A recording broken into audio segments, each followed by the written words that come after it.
मुंबईमधून एक धक्कादायक बातमी समोर येते। मुंबईमध्ये बस सुरू ठेवून वाहक नियंत्रण कक्षात गेला आणि अचानक बस सुरू झाली आणि दोघांना या बसने उडवलेले आहे। मुंबईच्या कन्नमवार नगर बेस्ट बस स्थानकामध्ये चालकाचा हा अजब प्रकार समोर आलाय आणि बेस्ट चालक बस सुरू ठेवून नियंत्रण कक्षात गेला आणि त्यानंतर अपघात झाला। या संदर्भात अधिक माहिती देत आहेत आमचे प्रतिनिधी मयूर राणे। मयूर, तिकडे नक्की काय घडलं? बस चालकावर काही कारवाई करण्यात आलेली आहे का?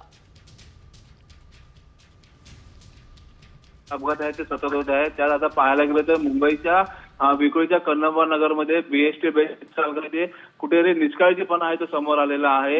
बेस्ट सतत चालू ठेवून नियंत्रण कक्षात गेला, मात्र अचानक ती बस पुढे जाऊन पुढे एक स्टॉल होता, त्या स्टॉलला धडक देऊन तिथे 2 जणांना गंभीररीत्या जखमी केलं आहे। आता मात्र तो बेस्ट चालक आहे त्याच्यावर कठोर कारवाई व्हावी अशी देखील तिकडच्या नागरिकांची मागणी आहे।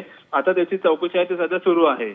जी जी जी नक्कीच, एकामागे एक बसच्या अपघातांचं सत्र समोर येते। धन्यवाद मयूर, आपण दिलेल्या सविस्तर माहितीबद्दल।